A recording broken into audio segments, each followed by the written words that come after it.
I started in business here on September 1st, 1948, selling just used cars, and my biggest sales was in used commercial stuff, pickups and so forth.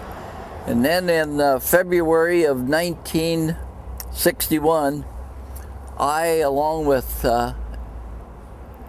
8 other dealers, were called in for a meeting with International Harvester Company. And on the stage they had this new vehicle, and they called it the International Scout. And so they said, now from you 9 dealers, we're going to select 3 dealers to become our dealer representing the Scout in the Portland area. The big improvement that we made in our Scout was in 1964, when we came out with a 4-speed transmission. Because prior to that we had a 3-speed transmission, and going up over Mount Hood it was 25 miles an hour, because in high gear that's as fast as you could go, was 25, because it run out of power. And if you put it in second gear, you wound the engine up tight to get 25 miles an hour.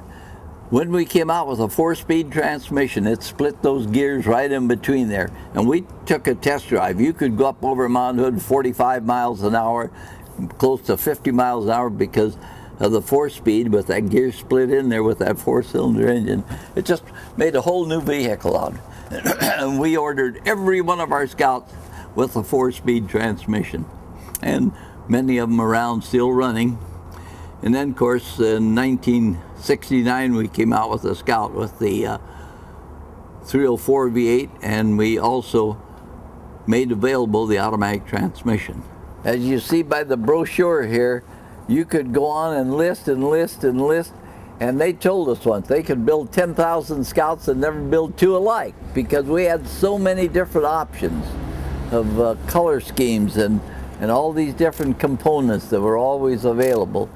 And that's why when I went to order a Scout, I would lock myself down the basement and not be interrupted, because if we ordered something in air, the instant that Scout was built back at Fort Wayne, Indiana, and all Scouts were built at Fort Wayne, Indiana, and I hear stories about saying, oh, mine was built in Canada and this and that, and I said, no, all Scouts are built in Fort Wayne, Indiana. Why, once they built that Scout, the way you ordered it, you were invoiced for it, and it was your baby, and if you made a mistake, you suffered for it, that's all. So it was very important that we order the Scouts the way you wanted it to be built.